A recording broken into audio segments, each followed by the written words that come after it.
안녕하세요. 돈블리고입니다. 오늘은 미국 주식 도대체 어느 계좌에서 사야 할까라는 주제로 영상을 찍어 보겠습니다. 자, 먼저 국민 ETF죠. S&P 500은 VO라는 티커를 갖고 있고, 나스닥을 추종하는 ETF는 QQQ라는 티커를 갖고 있습니다. 이거 이제 어디서 사야 할까요? 이제 많이 질문하시는데, 결론부터 말씀드리면, 나는 정말 달러로 미국 주식을 사야겠다 하시는 분들은 일반 계좌를 사용하시면 됩니다. 그게 아니라면 연금저축펀드 계좌나 ISA 계좌가 압도적으로 유리합니다. 왜 가면 일반 계좌는 매매 차익이 250만 원 초과하면 22% 세금인데, 반면에 연금 계좌는 당장 세금을 안 내고 가세 이연이 된다고 하죠. 나중에 3.3%에서 5.5%의 연금소득세만 내면 되는데요. 복리 효과가 다릅니다. 특히 2026년 현재 국내 상장된 미국 ETF들의 보수도 굉장히 저렴해졌기 때문에 굳이 환전 수수료를 내가면서 직접 투자할 이유가 많이 사라진 거죠. 우측에 보시면 절세 계좌에서 매수할 수 있는 국내에 상장된 해외 ETF들, 타이거 미래에셋 상품이죠. 이것도 같습니다. 타이거 미국 S&P 500이 VO랑 같은 거거든요. 그리고 제일 좋은 거는 건강보험료랑 종합소득세 과세가 이제 완전히 분리되기 때문에 이 점이 이제 고액 연봉자 같은 분들 같은 경우에는 되게 절세 계좌가 큰 이점으로 다가올 수 있습니다. 그래서 장기 투자는 무조건 연금, ISA 계좌가 유리하고, 연금저축펀드 같은 경우에는 세액공제를 받지 않고 그냥 자금을 굴리다가 이익을 냈다면 이익에 대해서만 16.5%, 나중에 이제 중도 해지하실 때 16.5%만 세금이 나오기 때문에 이 방법도 되게 좋습니다. 자, 만약에 공격적인 투자를 하고 싶다라고 하시는 분들은 연금저축이나 IRP에 대해서는 레버리지 상품 매수가 불가능합니다. 노후자금 보호 목적 때문인데요. 심지어 IRP에서는 30%를 안전적인 자산에 투자해야 되는 룰이 있죠. 그럼 일반 계좌에서 해야 하느냐 하면은 세금이 너무 아깝기 때문에, 레버리지는 수익 변동성이 크기 때문에 ISA 중개형이 그나마 좋다고 생각합니다. ISA에서는 국내 상장된 나스닥 2배 레버리지 ETF 등을 살 수 있기 때문인데요. 여기서 발생한 수익은 송인통산 후에 200만원, 서민령은 400만원까지 비과세로, 초과분은 9.9% 분리과세로 끝납니다. 그러니까 일반 계좌 22%보다 절반 이하죠. 그래서 레버리지는 만약에 하고 싶다라고 하시면 ISA 절세 계좌를 사용하시는 것을 추천드립니다. 근데 나는 다른 레버리지를 하고 싶다라고 하시면 당연히 일반 계좌에서 달러로 투자할 수 있는 직접 투자를 하시면 되고요. 근데 만약에 이것도 이제 IRP 같은 경우에는 한번 돈이 들어가면 해지하는데 정말 돈이 묶이기 때문에, 저 같은 경우에는 해외 주식을 하시겠다라고 하시면 연금저축에 연 1,800만 원까지 가능하기 때문에 세액공제만 받지 않고 연금저축 계좌로 연 1,800만 원 정도 굴리고 ISA에 연 2,000만 원까지 굴려서 총 3,800만 원을 절세 계좌에 굴리는 방법도 저는 좋다고 생각합니다. 자, 자녀 같은 계좌에는 어떻게 할까요? 자녀 명의는 일단은 미성년자 같은 경우에는 연 2천만 원까지 무상증여로 줄 수가 있죠. 개별 종목을 원한다면 일반 계좌를 사용하시면 됩니다. 그냥 일반 계좌에서 달러로 환전하셔가지고 직접 매수를 하시면 되고요. 20년 묶여서 나는 목돈 줄래 라고 하면 연금저축펀드가 베스트가 될 수가 있는 게, 어차피 나는 지수 투자를 하겠다, 그 다음에 장기로 이걸 묶어두겠다, 그 다음에 20년간 세금이 없기 때문에 이게 재투자가 가능한 복리의 마법이 있죠.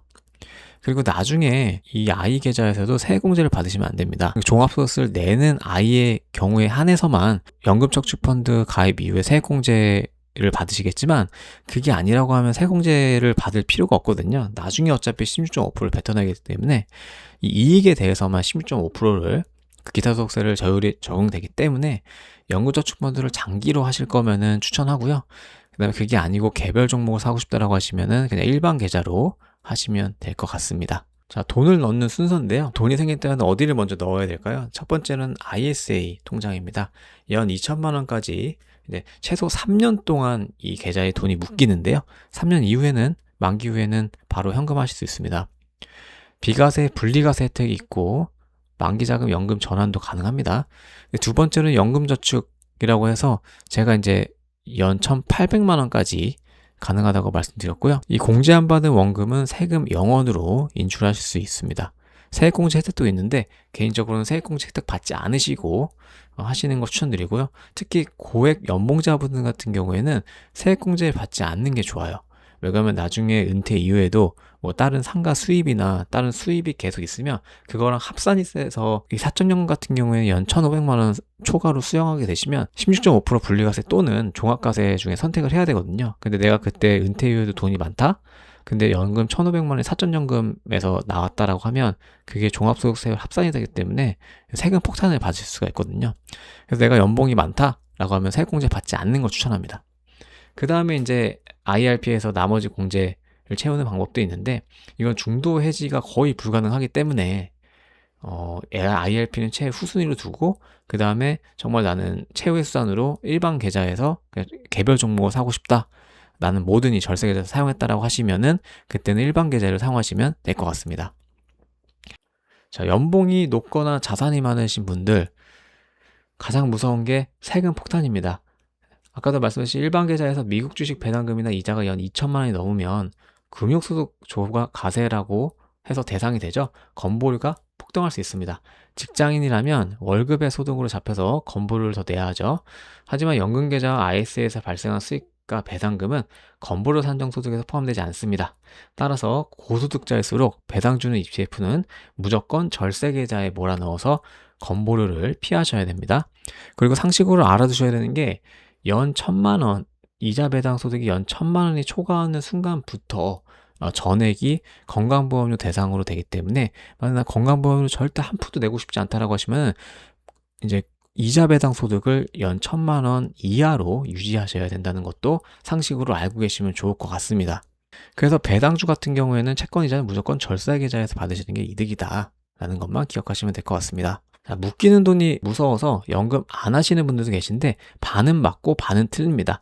IRP는 진짜 감옥인데요. 한번 넣으면은 전액 해지 아니면 돈 뺏기가 정말 힘듭니다. 전액 해지도 법정 사유나 파산이나 무주택자가 주택 구입 등의 이유만 좀 해지가 가능하지 그 이외에서는 해지가 불가능하고요. 연금저축펀드는 다른데요. 내가 세액공제 한도를 초과해서 넣은 돈이나 세액공제를 아예 받지 않은 원금은 언제든지 세금 없이 뺄 수 있습니다. 일종의 비상금 통장 역할을 하는 거죠. 그러니까 유동성이 걱정된다면 IRP보다는 연금저축펀드에 저는 연 1,800만 원까지 그냥 넣으셔서 복리 혜택을 받으시는 게 좋을 것 같습니다. ISA도 3년 동안 묶이기 때문에 근데 이제 이거는 페널티 없이 언제든지 출금이 가능합니다. 연금저축펀드도 언제든지 출금이 가능하고 자 정리를 하자면 이제 미국 주식은 이제 수익률 싸움이 아니라 세후 수익률 싸움인데 단타 치거나 개별주 살 거 아니면은 일반 계좌보다는 오늘 알려드린 계좌별 특징과 절세 계좌를 좀 활용하시는 걸 추천드리고요.